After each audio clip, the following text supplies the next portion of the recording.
Holy Spirit, fill this room. We know that you are here. We know that you are always here, that you are always present.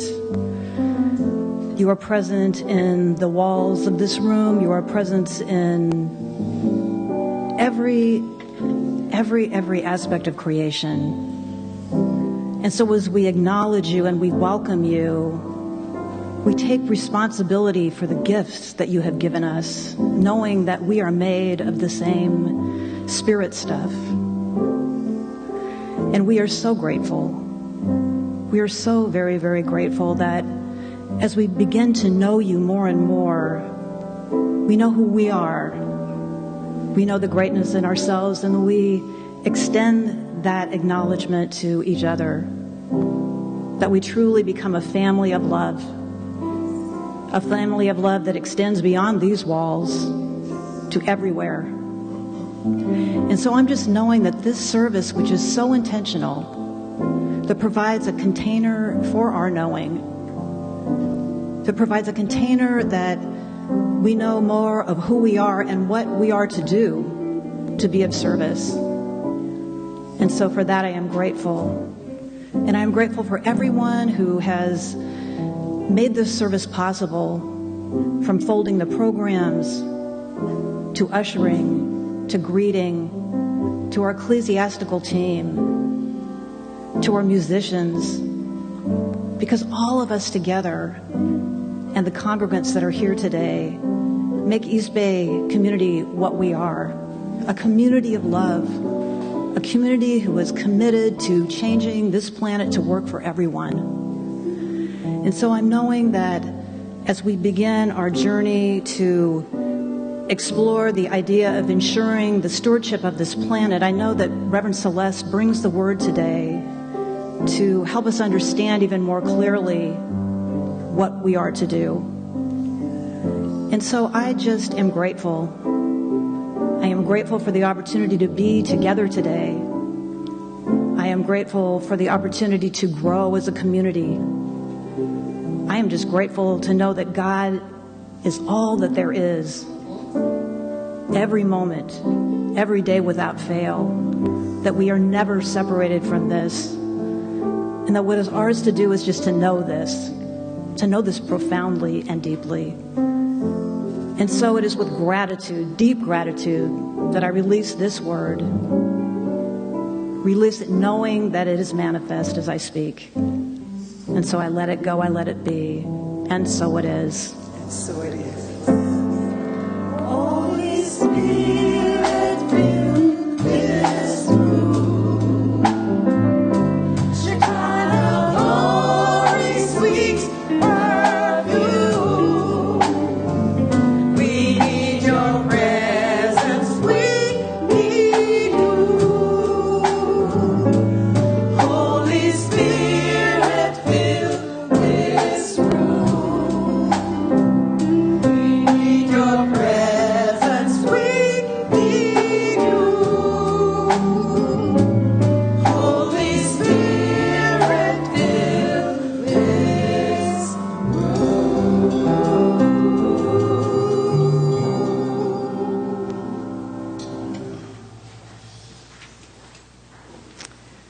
Thank you, Sharon. Thank you, Reflections. Thank you, Women's Choir. Good morning, everyone. Good morning.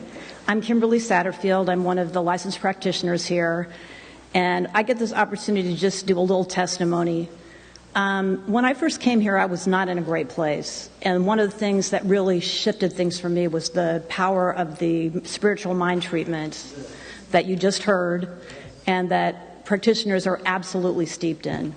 So we want to pray for you. We truly do, because we know, even in those times that you may not know your own greatness, that you are whole, you are perfect, you are complete. And we really have an opportunity that we would like to extend to you to really help change the beliefs about yourselves that may not be working for you. And so we are available in the prayer room after service. If that doesn't work for you, there are prayer requests in the box that are by the box in the back that you can fill out.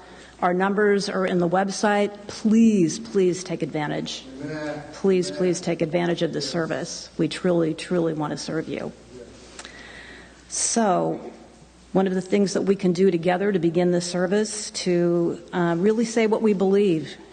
So the declarations of principles, which are on these cards, are under your chairs. And I invite those of you who can to stand, and we will say our declaration of principles together. This is what we believe. We believe in God, the living Spirit Almighty, one indestructible, absolute, and self-existent cause. This one manifests itself in and through all creation, but is not absorbed by its creation. The manifest universe is the body of God. It is the logical and the necessary outcome of the infinite self-knowingness of God. We believe in the individualization of the Spirit in us, and that all people are individualizations of the one Spirit. We believe in the eternality, the immortality, and the continuity of the individual soul, forever and ever expanding. We believe that heaven is within us, and that we experience it to the degree that we become conscious of it. We believe the ultimate goal of life to be a complete freedom from all discord of every nature, and that this goal is sure to be attained by all. We believe in the unity of all life, and that the highest God and the innermost God is one God. We believe God is personal to all who feel this indwelling presence. We believe in the direct revelation of truth through our intuitive and spiritual nature, and that anyone may become a revealer of truth who lives in close contact with the indwelling God. We believe that the universal spirit, which is God, operates through a universal mind, which is the law of God, and that we are surrounded by this creative mind, which receives the direct impress of our thought and acts upon it. We believe in the healing of the sick through the power of this mind. We believe in the control of conditions through the power of this mind. We believe in the eternal goodness, the eternal loving kindness, and the eternal givingness of life to all. We believe in our own soul, our own spirit, and our own destiny, for we understand that the life of all is God. Thank you so much, Kimberly. Thank you for establishing the consciousness so gently and humbly and completely. Hi, my name is Reverend Celeste Frazier. I'm your spiritual leader of the East Bay Church of Religious Science. It is my joy to welcome you here today. I want to point out a couple of things from the Declaration of Principles that we'll be focusing on today. The first is, we believe in the unity of all life, and the highest God and the innermost God is one God. So we're going to be exploring that as nature is a life that we are at one with, and that it has within it the innermost God that is so connected to our lives. We're also going to be with the statement, we believe in the control of conditions through the power of this mind. Absolutely. That's why we are a practical faith. We are a practical philosophy.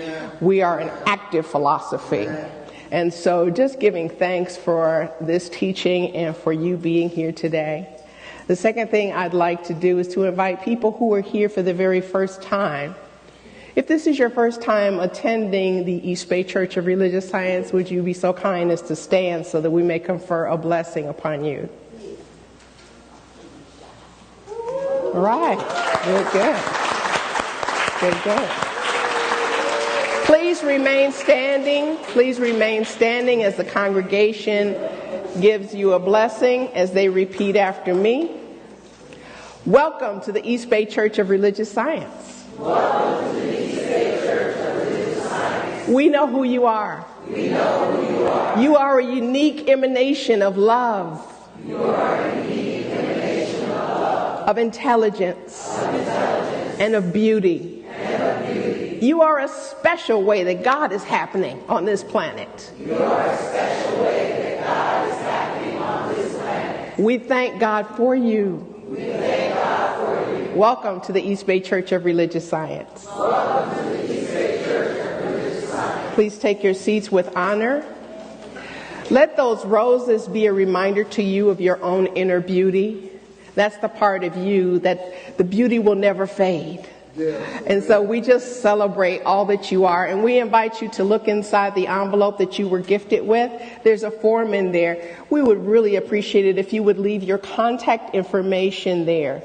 Now, what we're doing is we're now leaving the service CDs, the CDs that will play this service from beginning to end, at our membership table. That does not mean you have to become a member, but it does mean that they will be there to receive your information as we process that. And we do so that we can stay in touch with you and let you know about the wonderful things that are happening in East Bay. We have so many special events. Please put two things on your calendar for sure. One is Al Gore's climate reality presentation on October 12th. That's free and is open to everybody on the planet.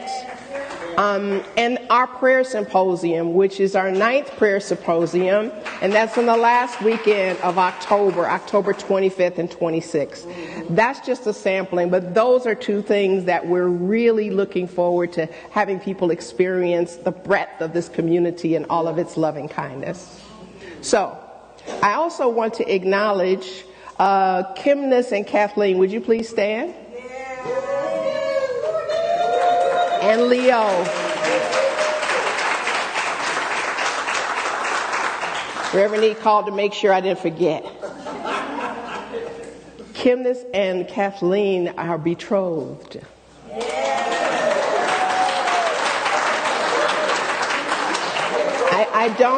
I don't remember the exact date, but it was a few weeks ago. I was there.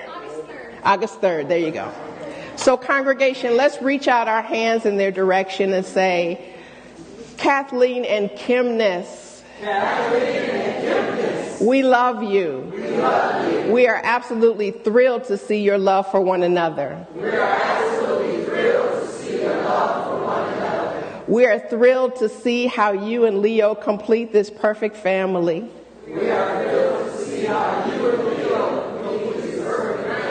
We are so honored to have you as part of our expansive family. We bless your marriage.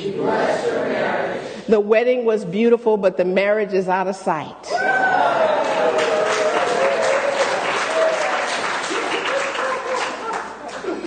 And so we know that this love continues to blossom and unfold perfectly.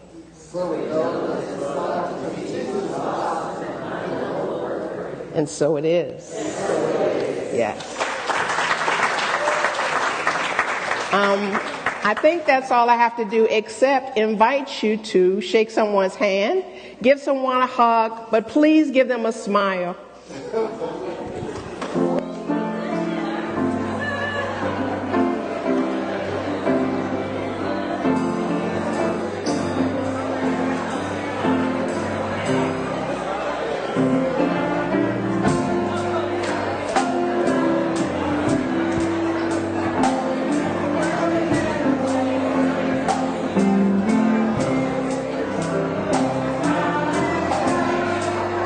Somebody's hand make this world a better place.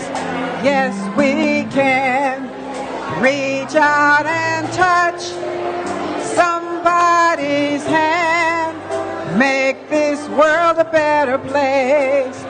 Yes, we can reach out and touch somebody's hand, make this world a better place. If we can reach out and touch somebody's hand, make this a better place. Then we can reach out and touch somebody's hand, make this world a better place. Yes, we can reach out and touch somebody's hand, make this world.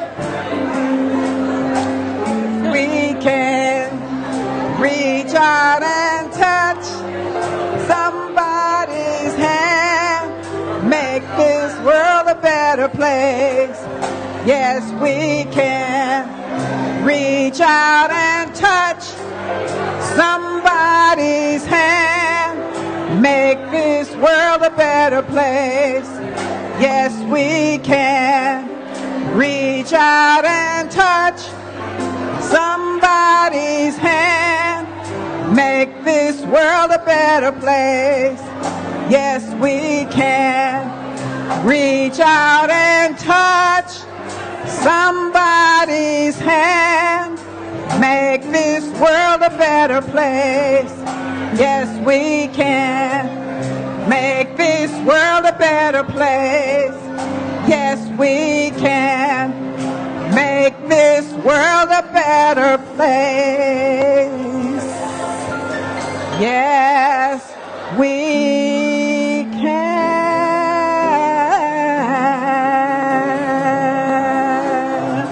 All right.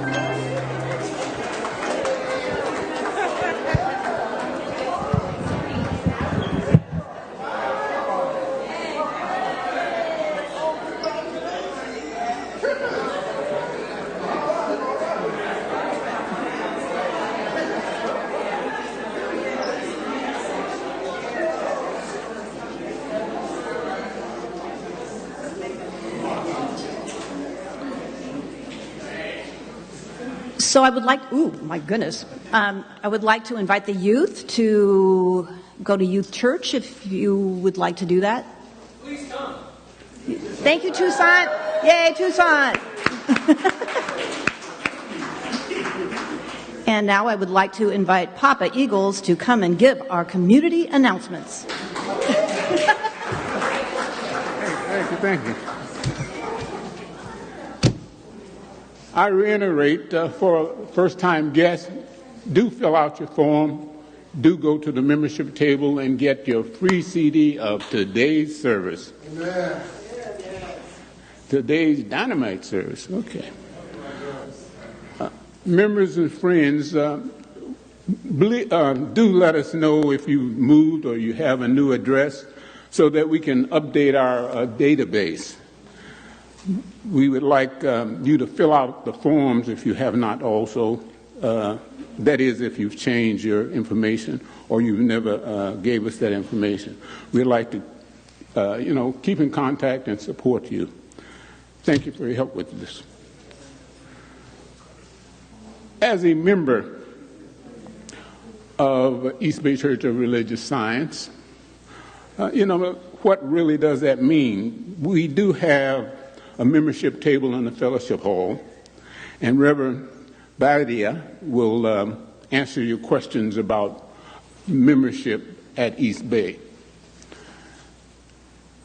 The East Bay Board of Trustees is looking to fill a position this October on the board. There are requirements, of course, and I'll mention just a few.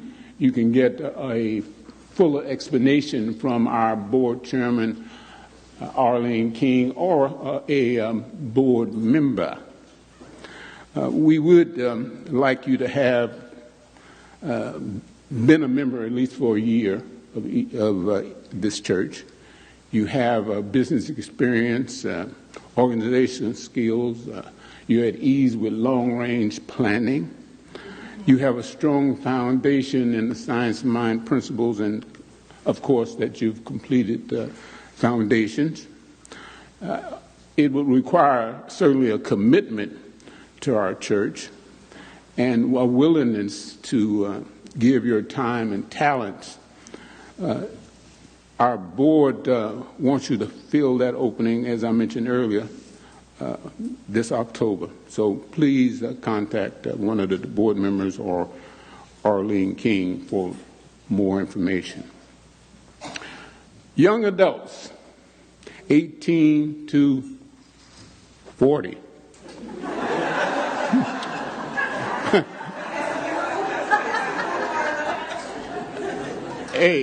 I agree. For obvious reasons. Okay. They have changed their time and location. They are now meeting at 1 p.m. on the second Sunday of the month in the youth space, which is located behind the podium here, or pulpit area. If that resonates with you and you are in that age range, you're welcome to join them and share their victories, challenges, and goals. That's next Sunday, September 8th at 1 p.m. We have a relatively newly established cleaning ministry. Juna and his Dream Clean team need you.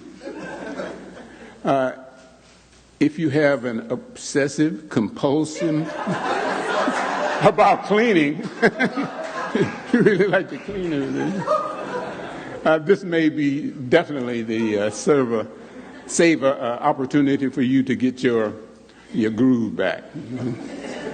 For more information, of course, about joining this Dream Clean team, please see Juna after service. We own this, so thank you for your interest. Education at East Bay.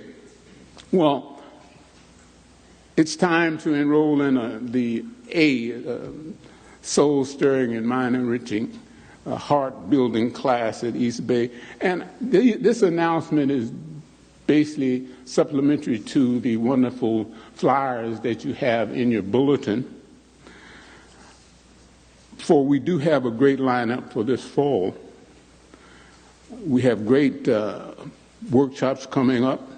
One example is the Heart-Centered Workshop series with the amazing facilitators like Reverend Von Austin, Dr. A. Hazard, and Dr. Maisha Hazard, all experts in teaching and expanding the heart and the mind. Champion Fleming Christine will present Bystander to Ally. Come forward. They are the facilitators of this.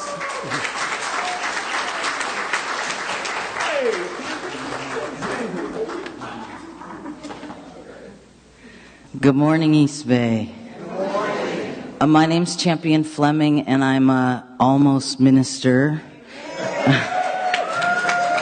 of religious science. And my colleague, Christine Schaefer, who's a practitioner here with you all, and I are presenting the third installment of Bystander to Ally, which is a class for white folks and people who benefit from white skin privilege. We'll unpack white privilege and white supremacy, what it means to have been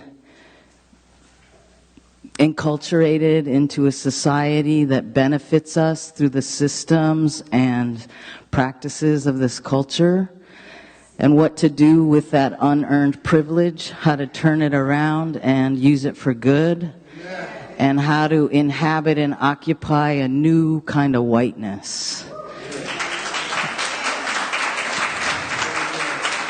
We will identify ourselves with being allies as a verb.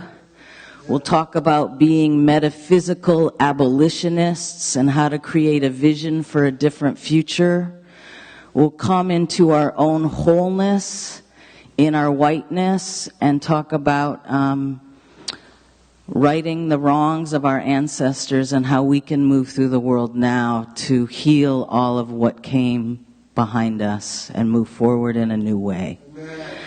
So we've taught this before, but as you can see, it's kind of like on steroids this time. So if you've taken it before, it's going to be better and different and more. And it's an opportunity to come down off of Facebook and stop out-woking each other and just get real. Just get real about what it is, right? So join us. We start on Monday, September 9th. It's going to be 8 classes. Invite your friends. Bring your cousins, right? And let's do this. So thank you. And I'll be here after to greet all of you. So thanks. I'm happy to be home. Thank you, thank you. Much needed modern abolitionists. We have now Karen and Constant who will come and give foundation class testimonies.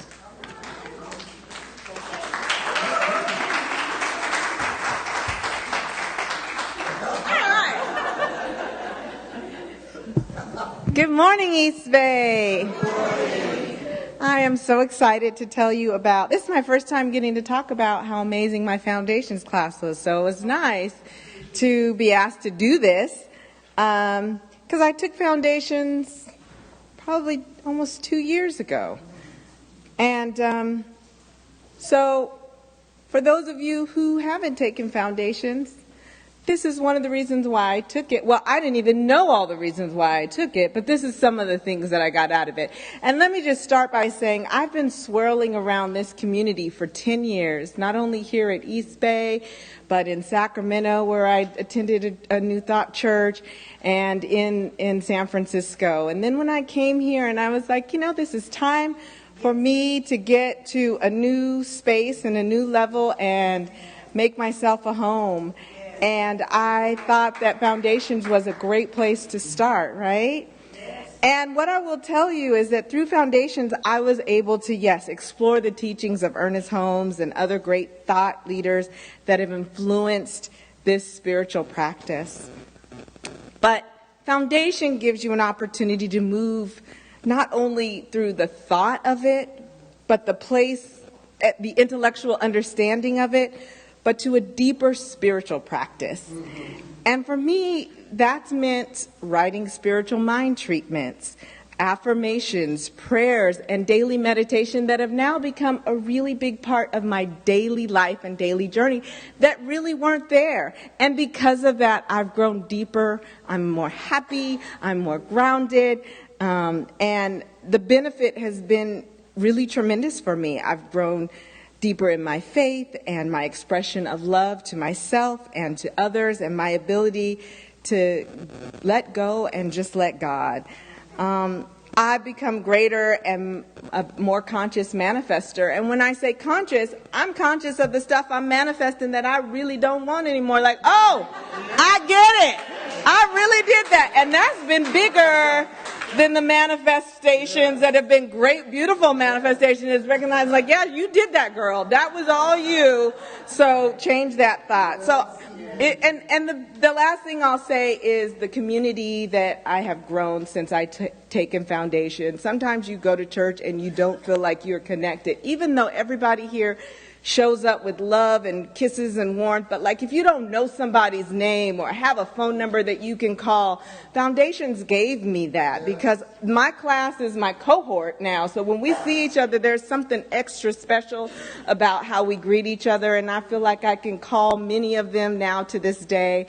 I was blessed to have beautiful people in my class, like practitioner Georgia, facilitated by Arlene King, Bluma, Abu, and practitioner Sherry. And you will have amazing folks if you choose to join in on this year's Foundation class. Do it. Do it. Oh, ditto.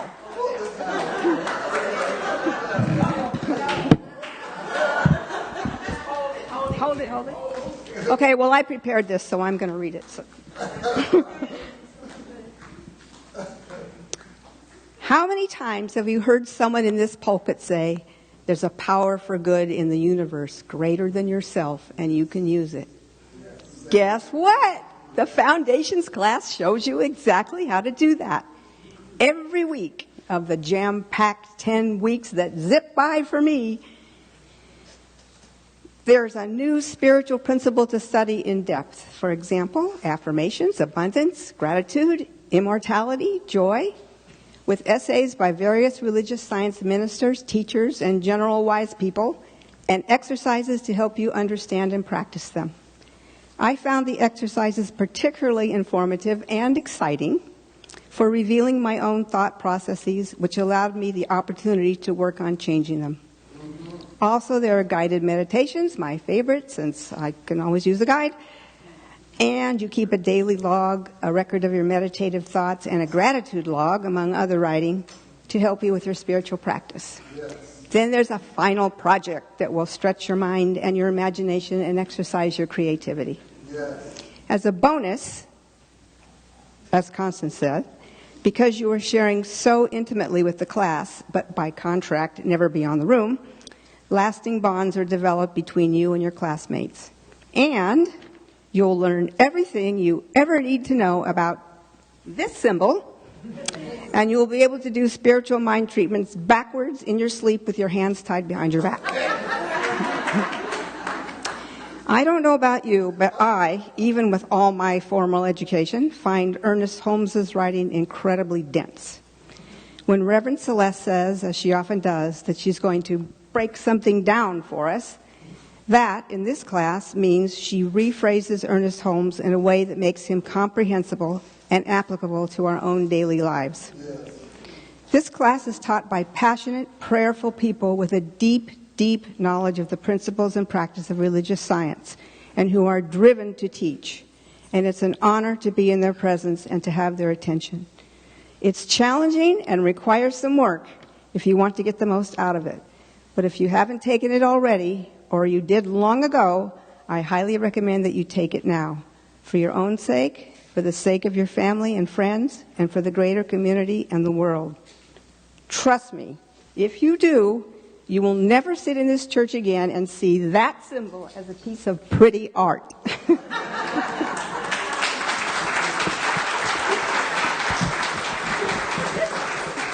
Thank you so much for your testimonies.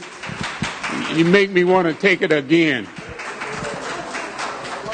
We have Hope Anderson will give us a testimony about the visioning class. Good morning, church family. Good morning.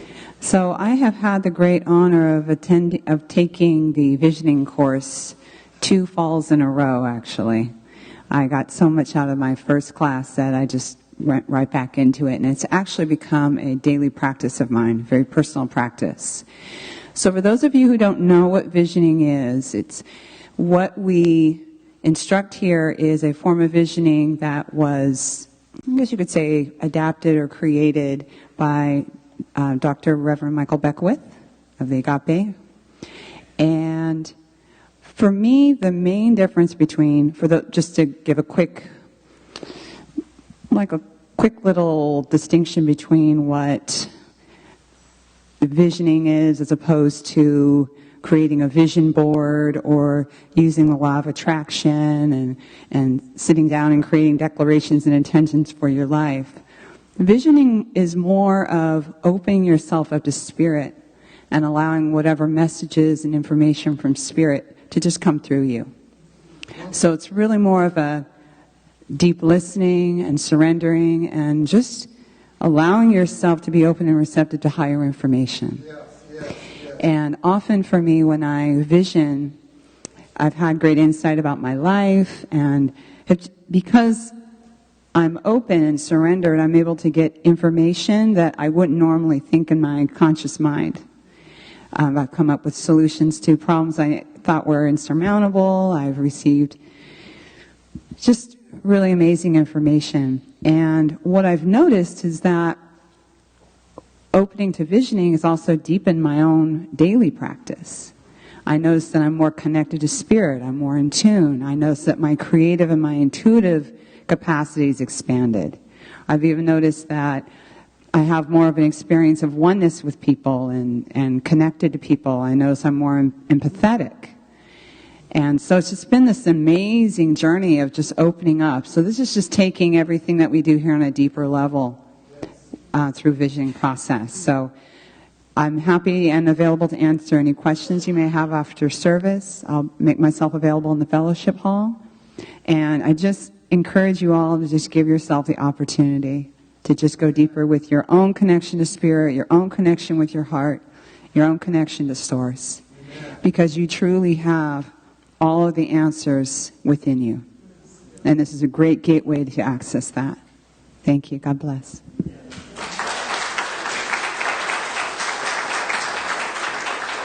The testimonies are so enduring. We now have a video from Marcia Hazard from the Heart Center Workshop Series. Don't delay. Sign up today. Hello to all of you at East Bay Center for Spiritual Living. I'm Dr. Maisha Hazard, and I am the Spiritual Director of Kepler Institute of Applied Metaphysics and Kepler Ministries. And on September 7th, from noon to 4 o'clock, we will be presenting the introduction to our Heart-Centered Living series. 25 years ago, I was Dr. O.C. Smith's Associate Minister at City of Angels Church of Religious Science. And every other week, O.C. and I would have breakfast, and we would sit and we would pray and talk and plan for our congregation. And on many occasions, I would say to O.C., O.C., how different would our teaching be if it were art of the heart rather than science of mind? We were born to be heart-centered and not brain-centered. The heart is the seat of the soul and the gateway to the infinite. Unlock and harness the power of your heart. Discover your heart-centered intuitive intelligence. Open to your heart-centered health and healing. Uncover the tools for heart-centered relationships. Touch into your heart's abundance. Please come and share with us. Please come so that we can share with you on September 7th, Saturday, September 7th, 2019, from noon to 4 p.m. Peace and love to each and every one of you, and I know we're going to see you. I can't wait.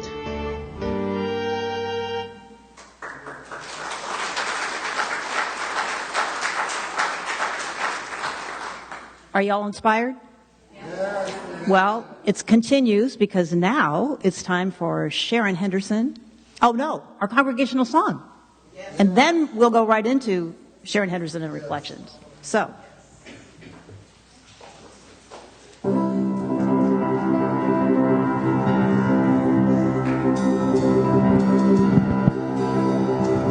Good morning, East Bay. Stand and sing our congregational song, I Woke Up This Morning.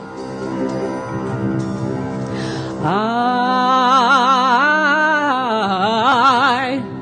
woke up this morning with my mind stayed on spirit. I woke up this morning with my mind stayed on spirit. I woke up this morning with my mind stayed on spirit. Hallelujah, hallelujah, hallelujah. All day long I'm keep my mind stayed on spirit. All day long I keep my mind stayed on spirit. All day long I keep my mind stayed on spirit. Hallelujah, hallelujah, hallelujah. Walking and talking with my mind stayed on spirit. I'm walking and talking with my mind stayed on spirit. I'm walking and talking with my mind stayed on spirit. Hallelujah, hallelujah, hallelujah. I woke up this morning with my mind stayed on spirit. I woke up this morning with my mind stayed on spirit. I woke up this morning with my mind stayed on spirit. Hallelujah, hallelujah, hallelujah. Hallelujah, hallelujah, hallelujah. Hallelujah, hallelujah, hallelujah.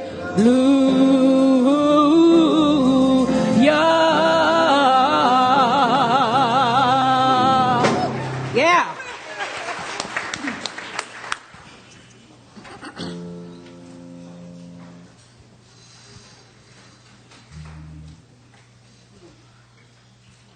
God is good all the time, and all the time God is good.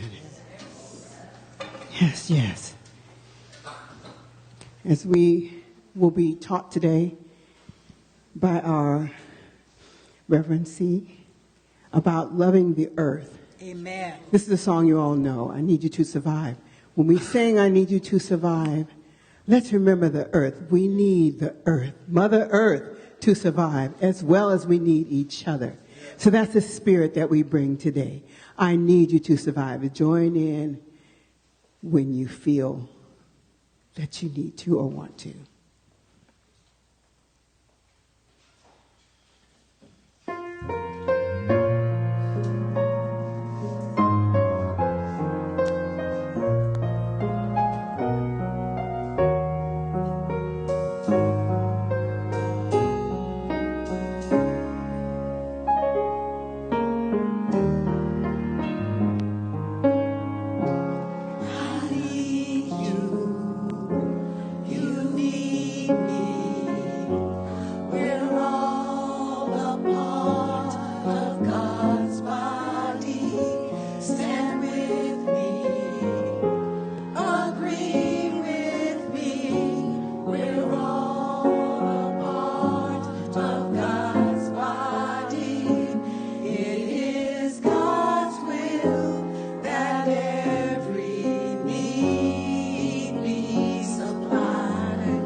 Look at your neighbor.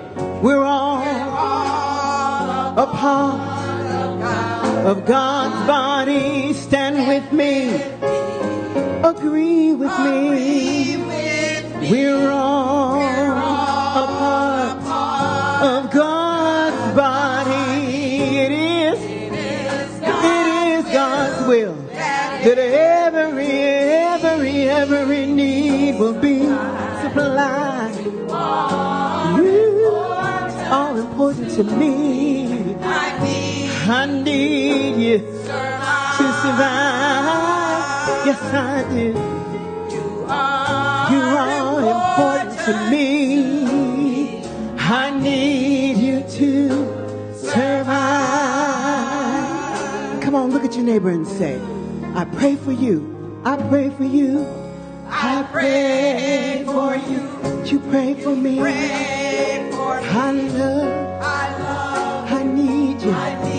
I need you to survive. I won't harm you with words from my mouth. Come on, church. I love you. I need you to survive. I pray for you. You pray for me. I love you. I need you. I need you to survive. I won't harm you with words from my mouth. I love you. I love you. I need you to survive. I pray for you.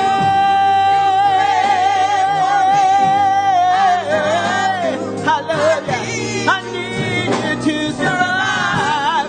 Come on, church. Look at your neighbor. Look at the body of God. Look into the eyes of the body of God. Tell him I pray for you. I pray for you. Come on. I pray for you. You pray for me. I love you. I love you. I need you to survive.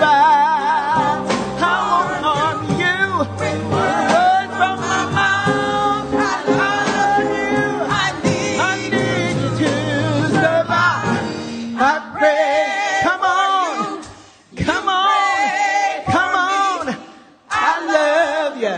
I need. Come on, look in the eyes of the body of God sitting right next to you. Come on. Come on. I love you. I need you to survive. I pray.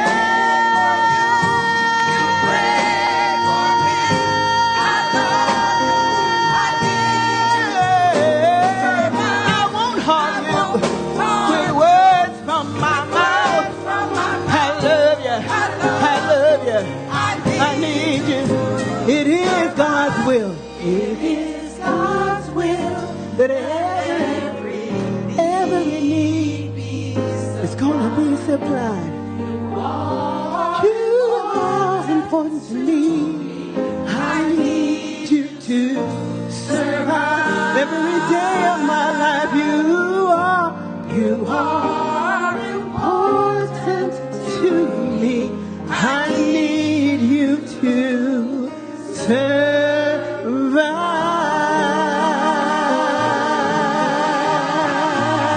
I need you.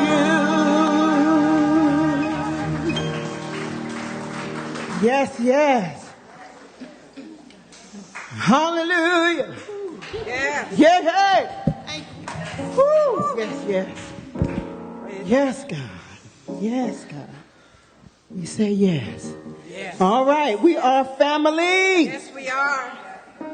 I got all my family with me. Yes? All right.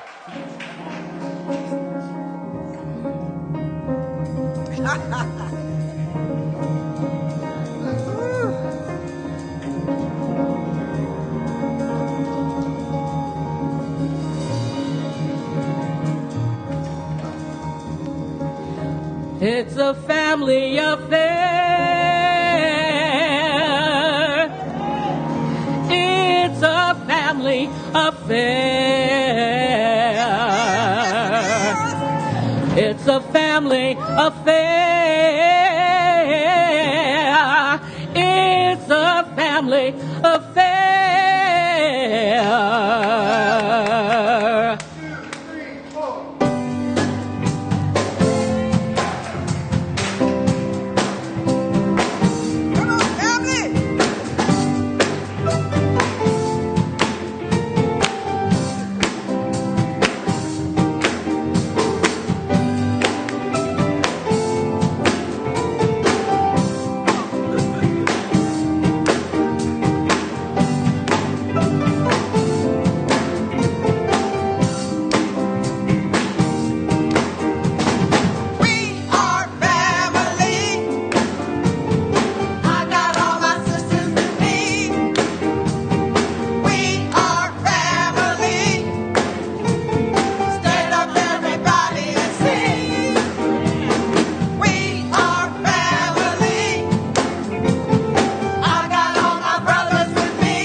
As we share our lives, high hopes we have to save the earth, keep our goals aside.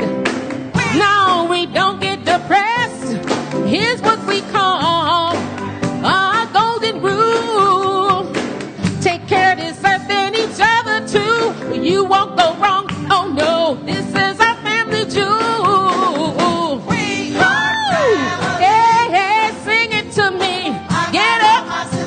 Get up and sing it with me. Oh, I can hear you now. Ooh, take care of yourself with all you do. Hey, hey, hey. Oh, hey, hey. Get up, y'all. Get up and sing it with me now. I got my family with me, y'all. Hey, hey, hey, hey.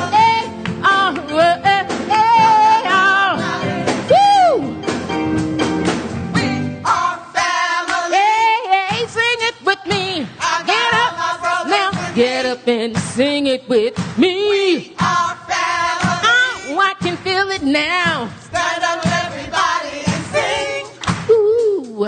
Take care of this earth with all that you do. Hey, hey. I got all Yeah. my sisters with me. Oh, hey, hey, hey. Our family. I got my sisters with me. Stand up, everybody, and sing. My family. Our family. Hey, hey, sing it with me. Come on and get up and sing it with me. Our family. Oh, I can hear you now. Stand up, everybody, and sing. Ooh, take care of this earth. Family. Yeah, yeah. I got all my sisters with me. Oh, hey, hey. Our family. Got my sisters with me. Stand up, everybody, and sing. We are family.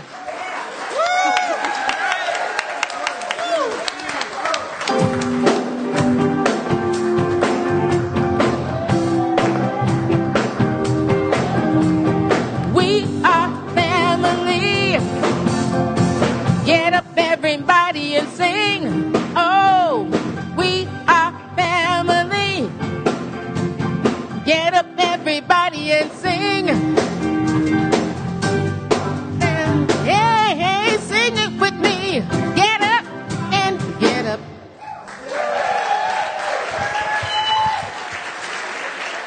The East Bay Women's Chorus.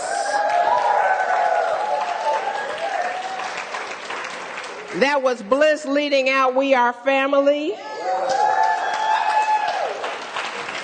And Deb Tisdale also with a solo under the direction of Miss Sharon Henderson.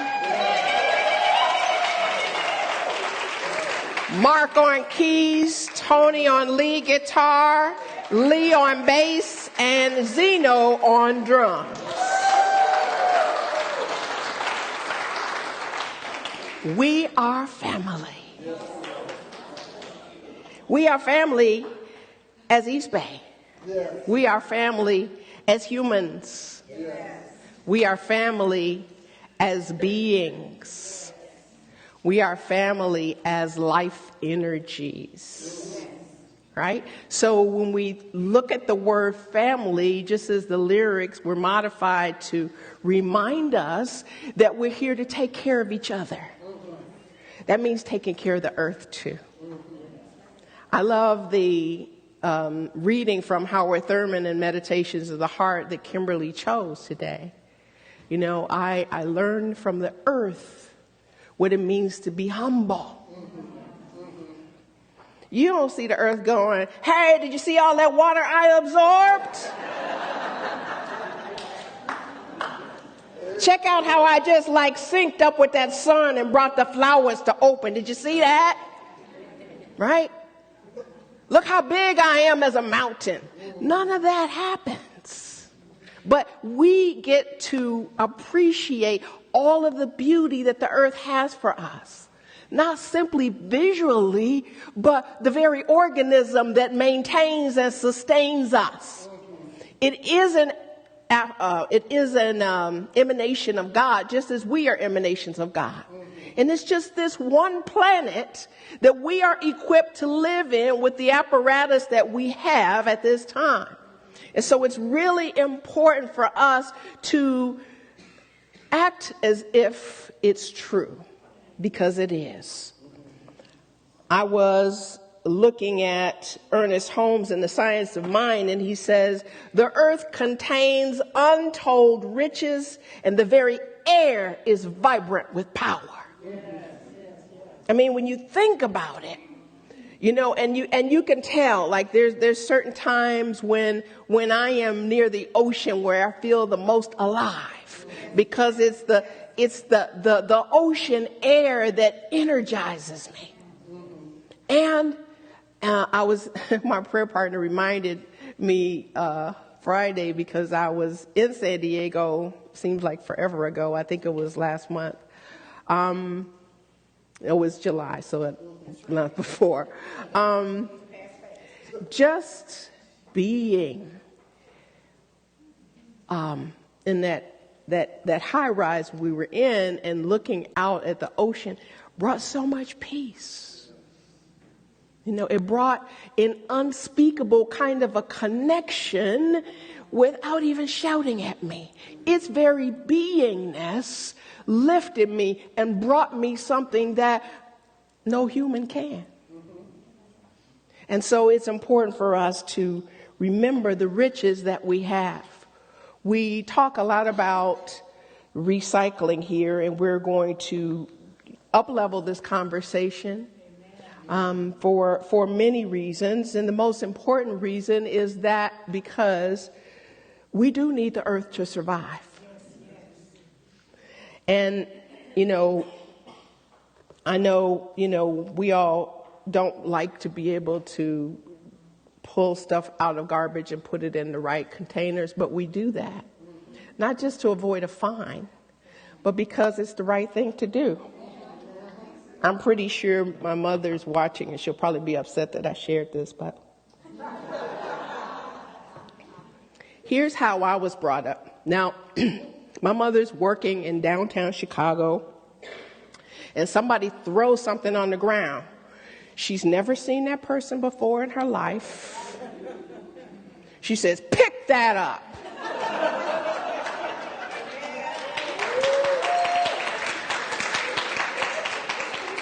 I'm like, "Ma, you can't do that. You don't know who these people are. You can't do that." Well, he shouldn't have been doing it. And if you're like me, when somebody throws something out of a car, ooh, my heart just skips and I just want to shout. I want to just say, "What is wrong with you?" And it, you know, just like if you don't want it in your car, why do we want to see it? Why do we want to inhale it? Why do we want to have to deal with something that you benefited from? I get that we're family, but we also need to remember, as our book of the month tells us, that the earth is crying. Now, pretty much, it's pretty quiet for most of the time. And, you know, if when we came to this country, we had paid just a little bit of attention to our native peoples, they were willing to share with us how to live in concert with and in harmony with the earth. And so, Pope Francis actually wrote an encyclical called Laudato Si on care for our common home. And he calls us to see the unprecedented destruction of ecosystems. Unprecedented. So they I don't know how many millions of dollars that they spent on this huge machine that's between California and Hawaii that's just like sucking all the plastic.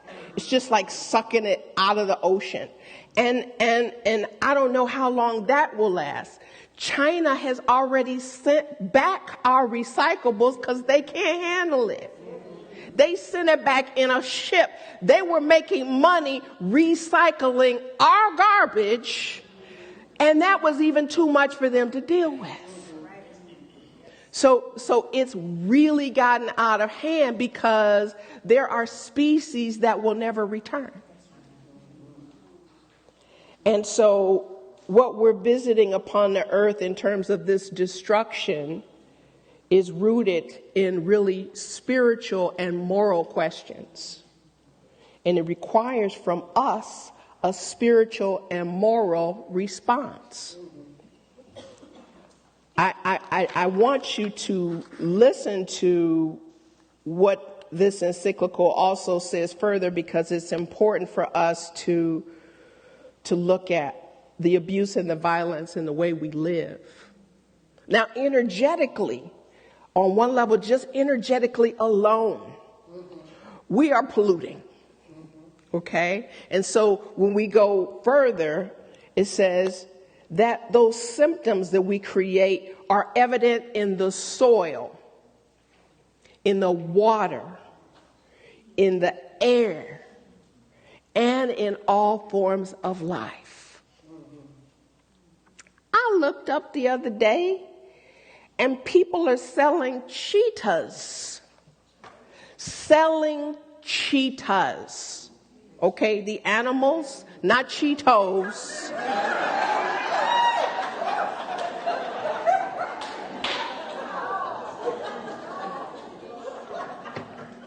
Cheetahs, the spotted animal. You're like, what's wrong with that? I can get down with some Cheetos. No. Cheetahs. And it's illegal because they are an endangered species. Just like the horrific things that we do to these precious giant elephants for their tusks.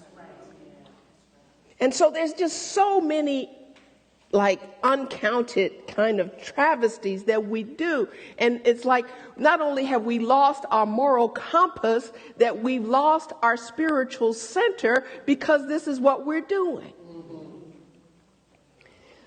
He says science and technology are vital to understanding and finding ways to relieve these physical symptoms of our unsustainable civilization and the deep global imbalance it rests on. So right now, I'm not sure what Dorian is doing in terms of that particular hurricane, but notice people have started getting out of Florida. They've started moving. It's become so commonplace that people know what to do days ahead of time. And yes, technology is telling us that it's coming, but it's not really telling us that we need to stop doing what we're doing in order for these things to stop happening. And so the well-being of the earth is not separate from the well-being of our souls. And it's really important for us to understand that, because there's a mystery in nature that we can't even begin to explain, but we're still living in this throwaway culture. Like nothing has value. Like everything is disposable. And so somebody wrote, I don't remember what social media, it was probably Facebook, it's my social media preference. And somebody said, well, why do we keep making it if it's so bad, this plastic? And I'm like, because it's convenient and it's profitable, right? It's lightweight, right? We don't have to wash it, right? All we have to do is use it. So back in the day, when we were using glass, we weren't having the number of difficulties that we're having today. But the rubbish that we scatter on our streets and the toxins that we put in our water, it's unbelievable. A few Earth days in Chicago, I would go out to like Lake Michigan, and I would take, some of our young people with us, and we would be going. And these people were like, 20, 30 years, maybe even almost 40 years younger than me, theoretically. And they said to me, Reverend Celeste, can we stop now? Right? Because, I'm on a mission. But they were tired because there was so much garbage. And then another year, there were fewer people. I guess the word got out that, I was unrelenting. But I was also dog sitting. And so the dog, his name was Max. Max he would stand by stuff and say, you missed this. I was like, wow, okay. You're really helping me. So that made me really, really tired. I don't know why Spirit wants me to go ahead and tell the story, but we were very tired. And I went to the grocery store before I went to get something to eat, and I left Max in the car. And then when I went into Subway, I had already left the groceries in the car, and so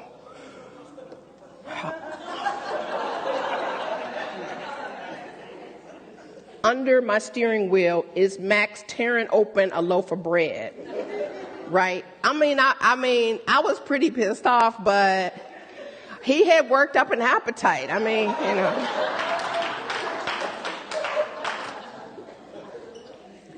But love is the most powerful force in creation, okay? And it's our love for the earth that will heal what we have desecrated. So, you know, this cry from the earth is for us to meet our own soul and realize the interbeing that we have with earth. And, you know, the book of the month is Spiritual Ecology, the Cry of the Earth.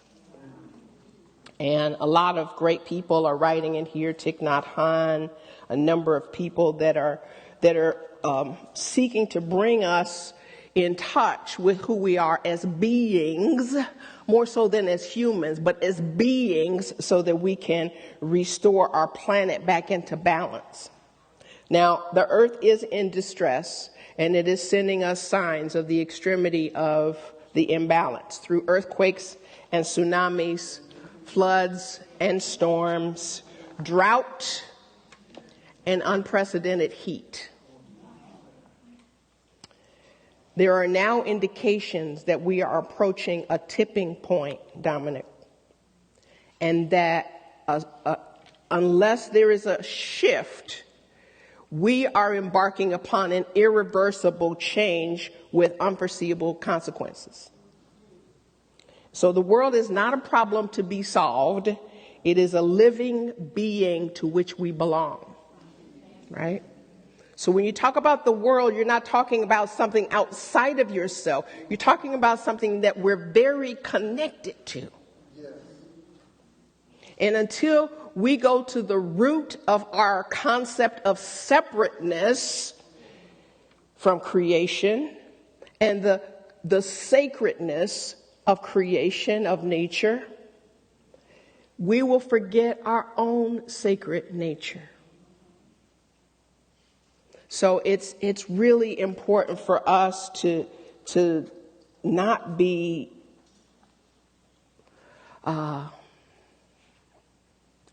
perpetrating this lack of connection to the spiritual dimension of life.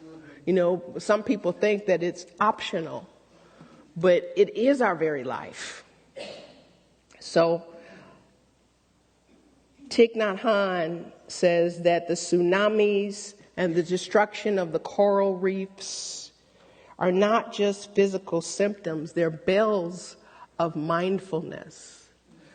Like when Kimberly hit the bells after meditation, they're bells of mindfulness. Now that's a kind of it may seem very violent when you're in the middle of experiencing one of these things, but it's a bell of mindfulness telling us, stop, right? And so if we can return to our ancient heritage, you know, when we used to work the earth and be in sync with it and listen to it and be in the magic of that. I know I miss that. I mean, you know, I got in touch with my farmer roots. My great-grandmother was farming her farm in Mississippi till she was about 95. So when I would be working in my yard, I would be like, you know, channeling the ancestors. But at the same time, I would also be kind of tuned in to this kind of mystical energy that I was dancing with. If I was pruning roses, or if I was digging in the earth, or if I was just listening to the song of the birds, just feeling that kind of communion, you know, then we start just paying people to handle that, right? And then we get disconnected from our connection.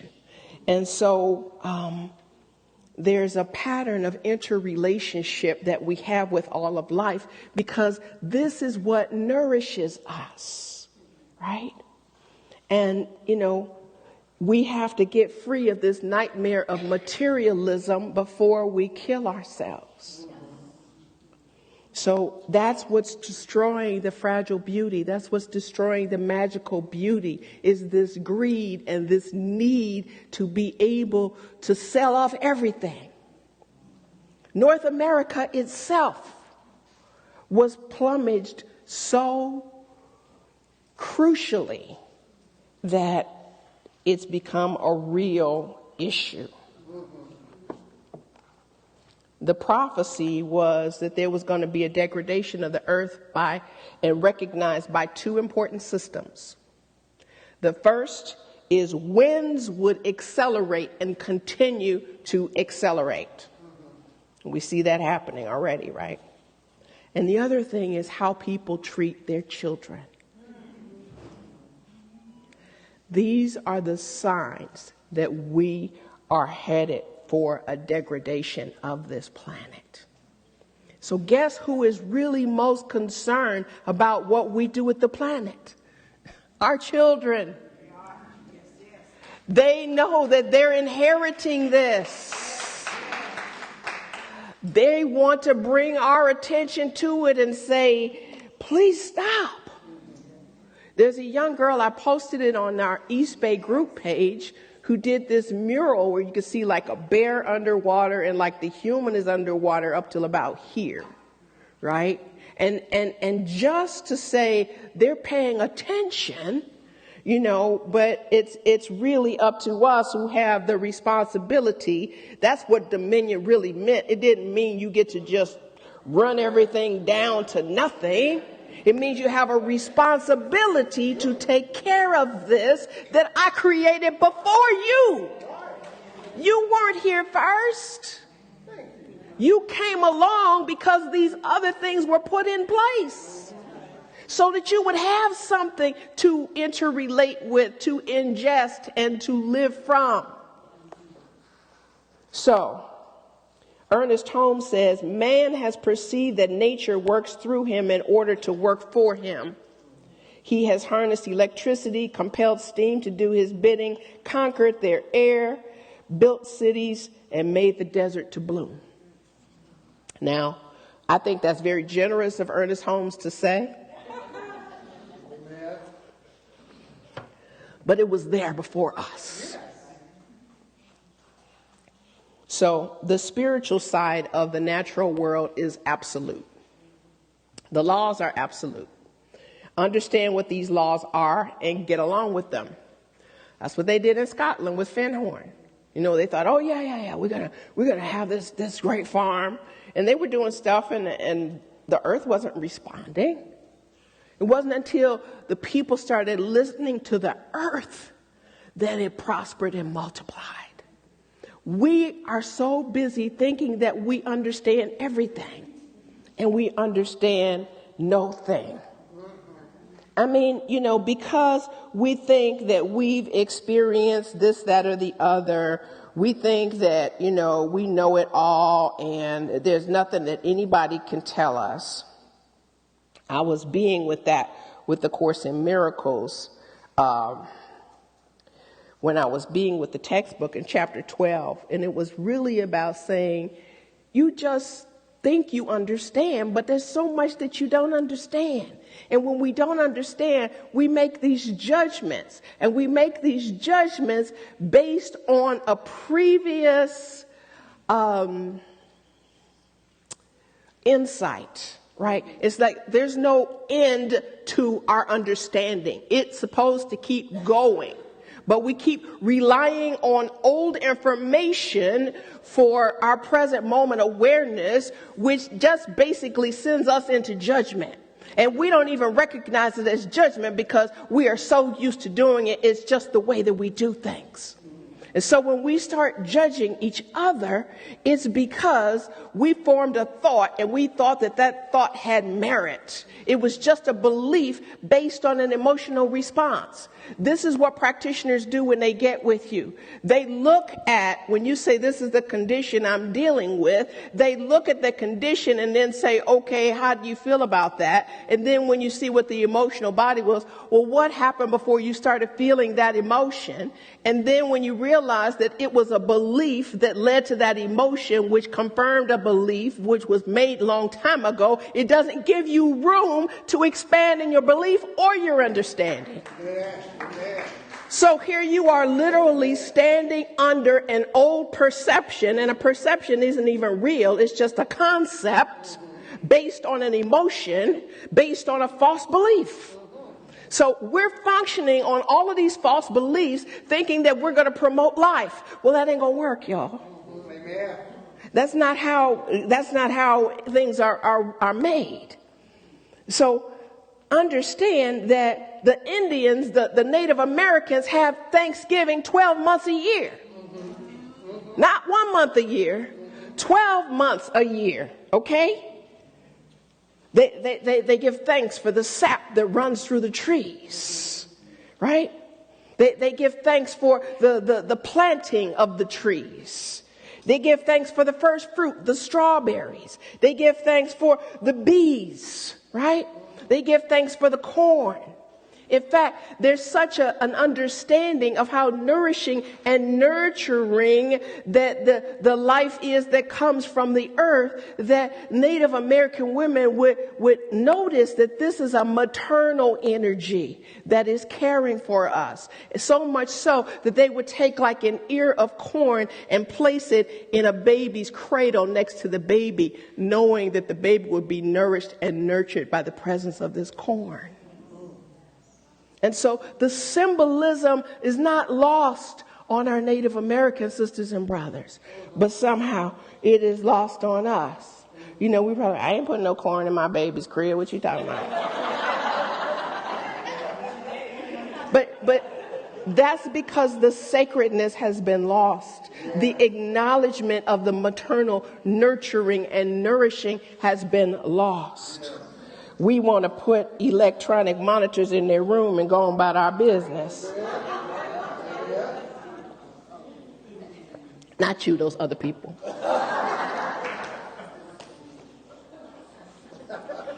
One such other people decide to make fun of windmills.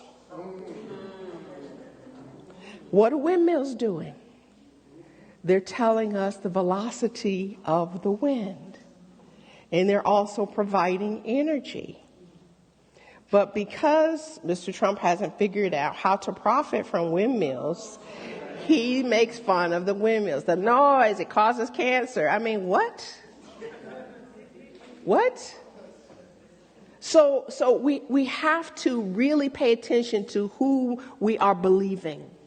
We have to pay attention to what we are believing. It is said that there will never be peace on earth. There will never be world peace as long as there is a war on the earth. And this war against Mother Nature is real. Thomas Berry said, if there is no spirituality in the earth, then there is no spirituality in ourselves. And it's really critical for us to know, and farmers know this. Even in the midst of all of this craziness about subsidies and all of this, they know that there is a unique partnership that we have. And so the revelation found in the natural world and in the wider universe around us is the primary divine revelation. We can look at people who are what they call pagans, the old folks, the old church, right? The old thought folks used to say, well, people that praise the earth and the sun and them, they're pagans, they're evil, right? They're the people that understand the mystical element and the magical dimension of the universe, right? Not exclusively, but we mustn't dismiss that there are things that are literally governing our lives, whether it's the sunlight and the darkness, the ebb and the flow, the movement of the energies through each of the energetic fields, fire, water, air, and earth, that we are totally dependent on. And so the native peoples of North America offered the sacred pipe in 4 directions to establish themselves in a sacred space, right? And we do that before some of our events, right? but we're consulting the powers for guidance. We're consulting the ancestors of the universe in all of its expressions, in all of these elements, asking for strength in wartime. This is what the Native Americans would do, consulting the energies for guidance in the hunt. This is them getting their food substance, their survival substance. This is them consulting the elements for healing, right? You know, you got the shaman who are giving us information about what we need to take from the earth. I tell people all the time, God gave us everything we need in this earth. We don't have to make stuff up. And the Native Americans go to these elements for support in decision making, right? But we've lost our connection to deeper reality. Nothing is holy, right? So there's no, in North America, no untouched, unspoiled, unused, hardly. On this continent alone, this continent is the most ravaged. And scientists say that we are in the midst of the 6th extinction period in the Earth's history. Okay?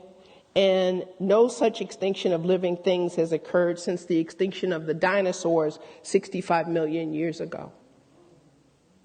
So we've been doing some heavy stuff, right? We've been doing some busyness and destroying ourselves in the process. So all the issues, whether it's law, whether it's government, whether it's education, whether it's religion, whether it's economics, whether it's medicine, whether it's science, whether it's the arts, are all in disarray because we think we understand. We think we know. So the manner in which we have debilitated the continent is such that there will be little development of life here if we don't protect and foster the living forms of this continent. And so Henry David Thoreau said, "In wildness is the preservation of the world. It is the wild that is creative." You've seen it. You've seen it when you've looked, maybe, in the ground or at the trees or something. You've seen wildflowers and you've seen how beautiful they are, But the universe is a manifestation of the sacred. And it's fundamental for us to understand that in order to understand the universe. So the entire planet is held securely in a sacred enfoldment. And so we really only know the shadows of things. We don't see the real thing. But we need the security. We need this presence throughout our lives. So we can stand up on the shore and hear the roll of the waves and receive an inner peace in this presence that holds all things together. So I invite us to spend more time in nature this month so that we can enjoy that mystical, sacred element, so that we may reestablish our respect and our care, our nourishing and nurturing nature, our sacredness. Namaste.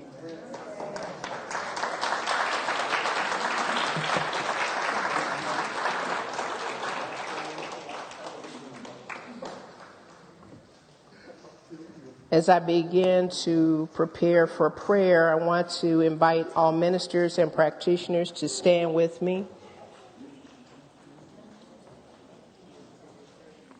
Thank you, Georgia, for the prayer box. Let's breathe together.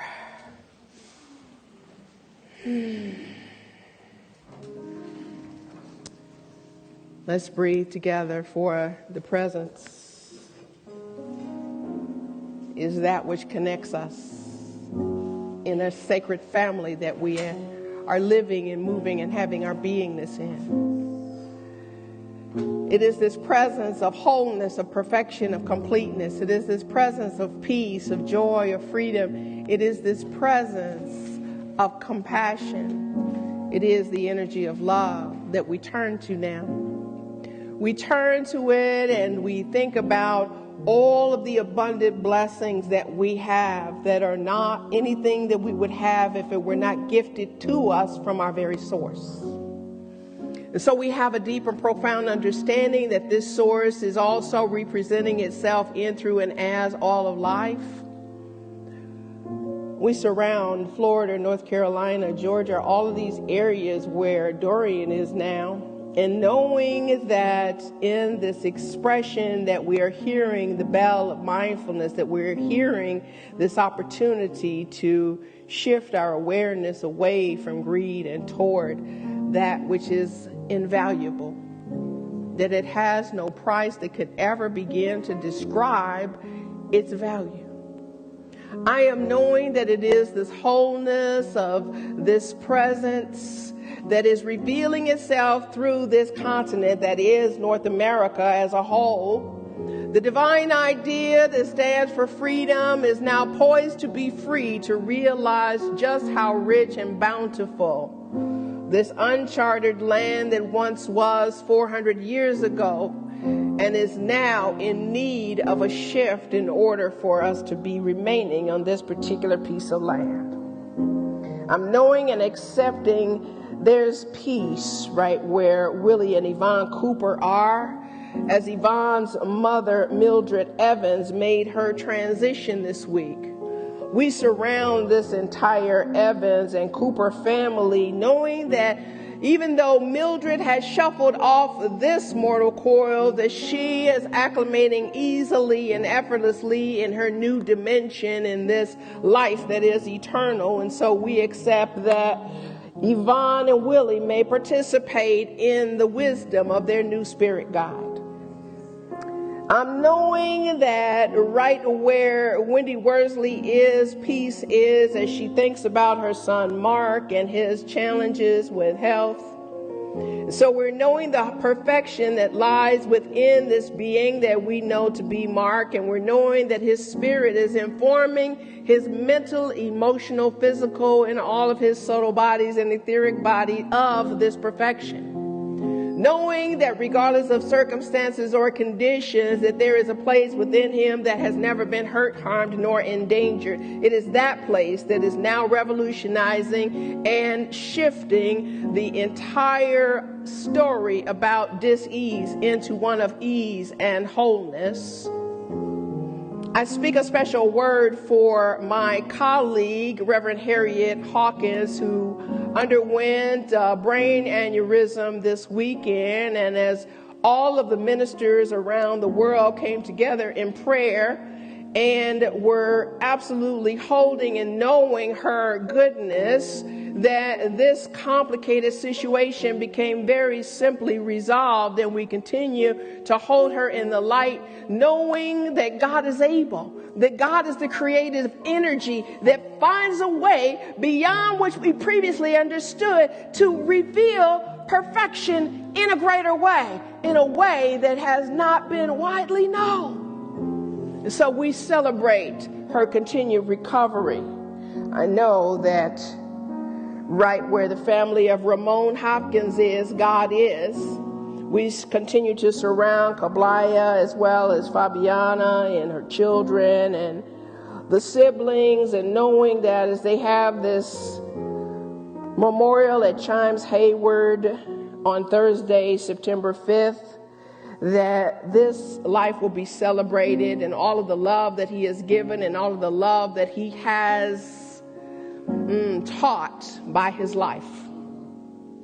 I know that for whomever has placed anything in this prayer box that has to do with health or wholeness, that the perfection of who they are is assured. This spirit is absolutely perfect. And so I'm knowing any kind of dis-ease is simply a disconnect from truth. And so we absolutely hold each one in that realm of loving truth and absolutely accepting that they can find their way with ease and grace back to truth, back to releasing whatever the thing is that lodged in their their mind and their body temple that created these conditions, which are temporal. We dismiss them now back to the nothingness from whence they came, and know that what emerges is the pure perfection of these beings, and that what is revealed is perfect health.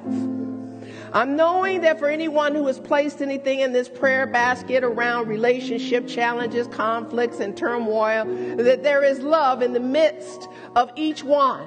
And that there doesn't have to be a villain, that there doesn't have to be someone wrong, because in our conversations we have misunderstandings based on the information that we were provided with and the assumptions that we made. So we release the assumptions, we release the beliefs, we release the false beliefs. We absolutely know that there is God and only God, love and only love that is.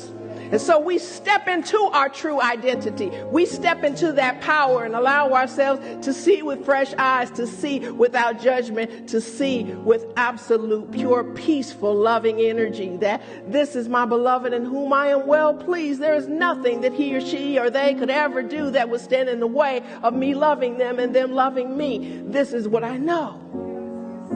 And so I know for anybody who has placed anything in this prayer box around money or the lack thereof, that money is just paper. That what is really rising is our willingness to just appreciate all of the value that we have as individual beings.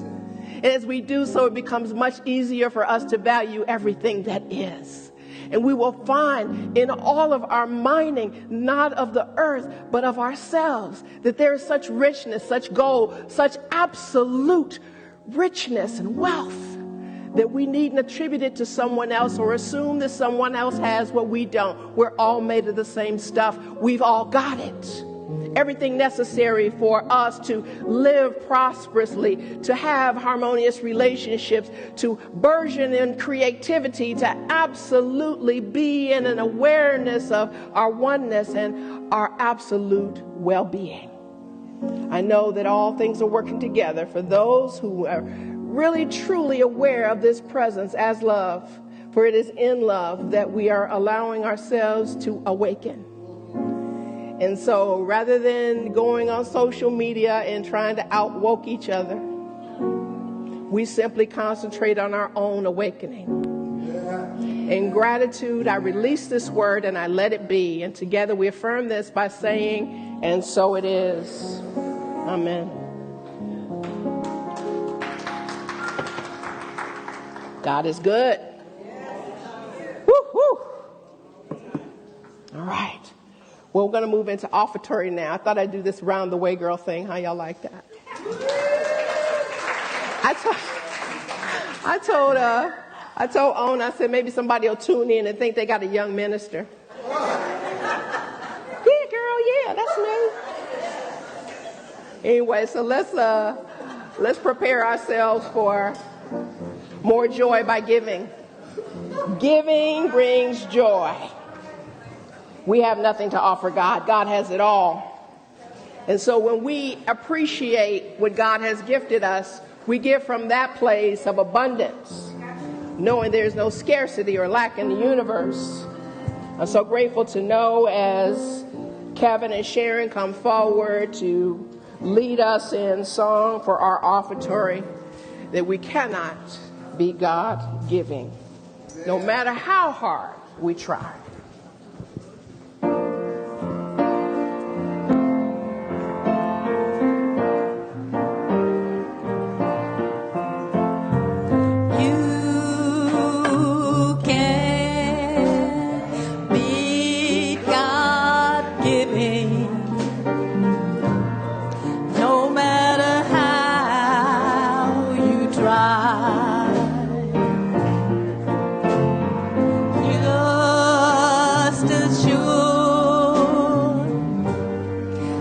You are living, the Lord is living inside.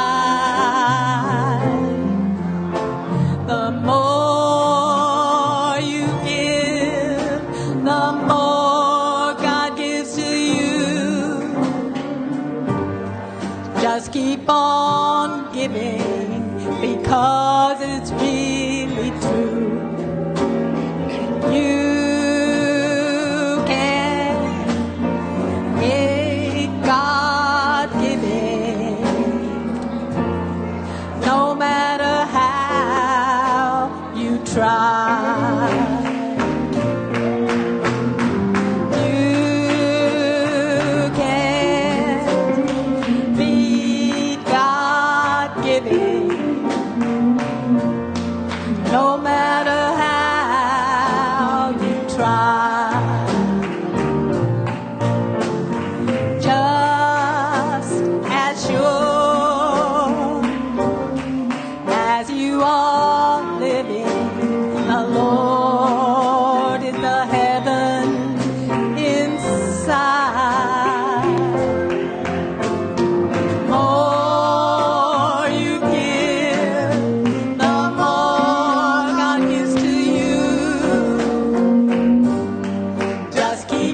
Sharon.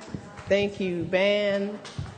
Thank you, all the listening ears who are tuned in to this truth. You can't be God-giving. What I'm celebrating that we're going to keep trying. We're going to keep attempting to give from a place of gratitude, to give from a place of knowing that there's no end to God's givingness, to come from a place of knowing there will never be a shortage from which to give. Because this is an abundant universe, and all of the many treasures that we are continuing to awaken to are right where we are. So we give thanks for the givers who are giving to this divine idea that is the East Bay Church of Religious Science. Giving for what has already been given to us. Giving from a place of knowing that we continue to be in this divine flow of good that never, ever, ever stops. It is an eternal truth, an eternal activity, and we are omnipresent with it. In this omni-active activity of giving, we celebrate our own receiving. We celebrate the expansiveness of this divine idea that is East Bay Church of Religious Science. For our staff, for our education, for our community outreach, in all the many ways that we continue to give, we have an abundant resource to give from because the giver said yes. In gratitude for it all, I release my word to the law. Law being perfect, I know it is complete, so I simply let it be. And so it is. Amen. Thank you, ushers. Thank you so much for your service. The kids are coming.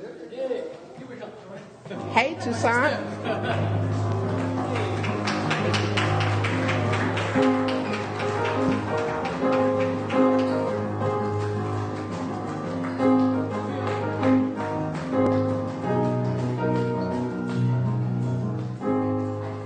I love that song. Woo! Man, every time that came on, I knew it was going to be a special night in my house. Charlie Brown. No, okay. My name is Toussaint Hakeem Stewart, and good afternoon, church. Good afternoon. How we doing? We filled up? Yeah. All right. Our message today, the main message today, the theme was love of self, love of others, and love for our planet. Yeah. Okay? And before we get started on them sharing, we're going to have Hannah read our affirmation, and we're going to repeat after Hannah. I am the glorious love story. I am the glorious love story. I am loved. I am loved. Loving. Loving. And lovable. And lovable. I am an instrument of divine love. I am an instrument of divine love. And so it is. And so it is. Give it up for Hannah. Yes, give it up for yourselves. Okay. What they made in the back was they didn't make bullseyes, they made heart's eyes. Yeah. So the heart inside is self, the heart outside of self is others, and the heart outside of all is the earth, right, or our planet. And they put different attributes and affirmations in each heart space, okay, because it's all connected in one heart. So they're going to go ahead and share maybe a couple of things from each heart space. Would you like to start, Leo? Self, others, and her. Piano. Yes. Leo. Dancing. Drum. Yes. Others. Yes. Mom. Bob Molly. Yes. Little Lex Elk. Little X. What about Earth? Nature. Rivers. Chinese food. Blue skies.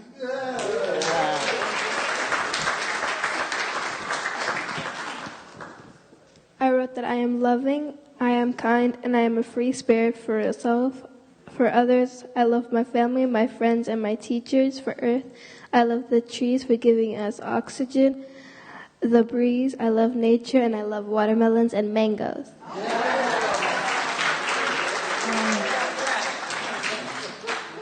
And me, I love being black and Latino.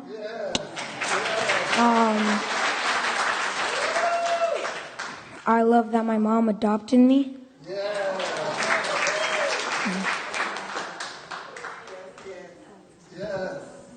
Leo, Hannah, Robert, and Gio. Would you like to share anything, Gio? Gio came back with us a little later, but he did do the heart spaces. He just is choosing not to share right now, but you can see he's got a big heart in that big boy body of his beating. All right?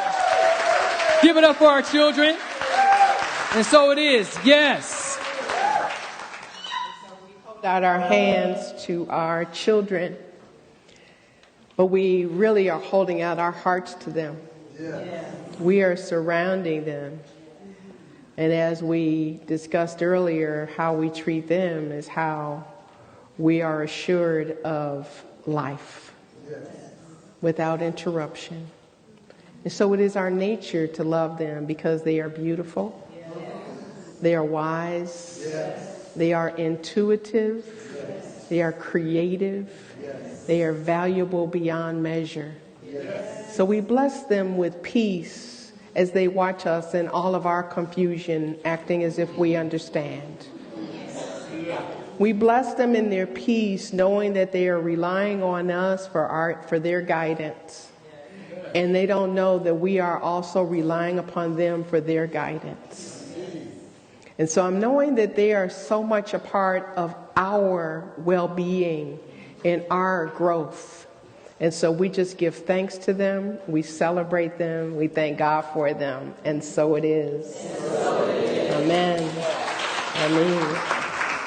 Ashe. Thank you so much. Well, we've got visioning today, and that starts at 1 o'clock. So I trust that you would join us as we vision for the highest and best idea for this East Bay Church of Religious Science. If you're going on to enjoy this 80-degree day in the outdoors, do pay attention to the wonderful ways that nature is getting our attention and seeking to just continue to be beautiful and glorious and being all that it is. As we move forward in our week, we invite you to visit us for midday meditations or for our midweek healing revealing service. For those of you who could use some groceries, this is the week where we are giving out groceries to those who are in need. This is also the week that we are preparing for First Fridays with a wonderful new artist, Freddie Crone Lambright, Oakland born and raised, a recent graduate of the Art Institute of Chicago. That is our artist for September. I invite you to join us next week. And any young adults, come back next week at 1 o'clock for their meeting. And on Saturday, we have the wondrous Kepler Institute, Dr. Reverend Maisha Hazard, Vianella Vaughn Austin, and Dr. Alexina Hazard, bringing us the art of the heart in our heart-centered expressions through that introduction to that workshop series. So there's an abundance of good here. Come back and get more often. Please stand as we prepare for our benediction. And as we take a hand, we're taking a heart.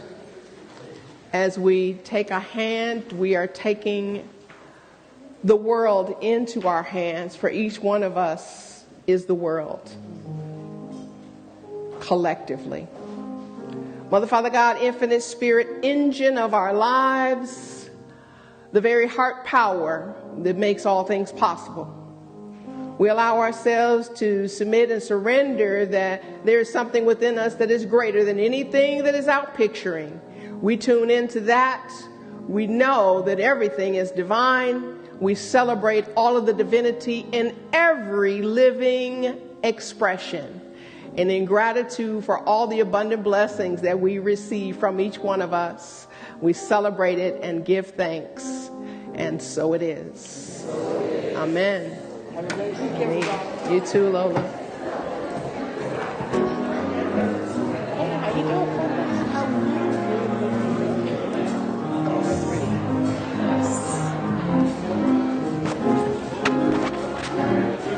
I see trees of green, red roses too.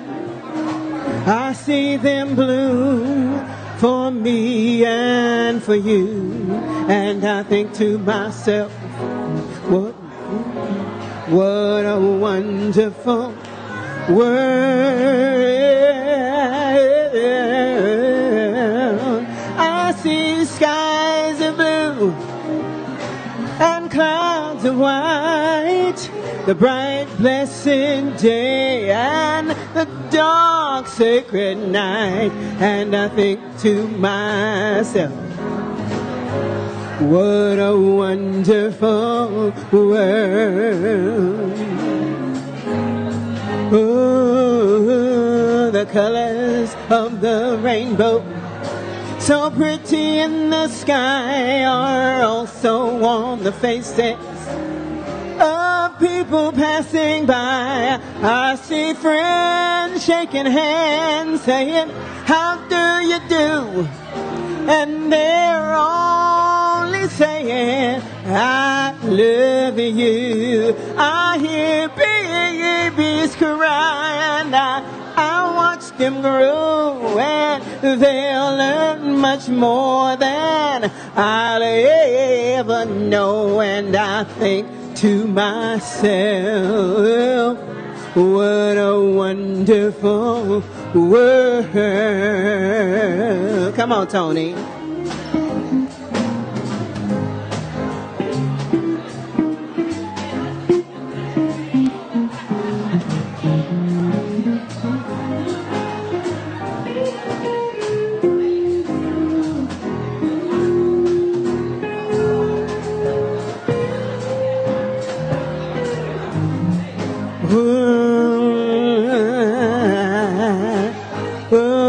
The colors of the rainbow, oh, so pretty in the sky, are also on the faces of people passing by. I see friends shaking hands, saying, how do you do?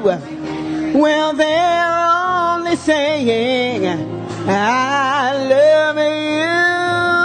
I hear babies cry, them grow, and they'll learn much more than I'll ever know. And I think to myself, what a wonderful world. Oh, I think to myself, what a wonderful world, wonderful world. Yeah, yeah. Oh, come on one more time. I said, I think to myself, what a wonderful world.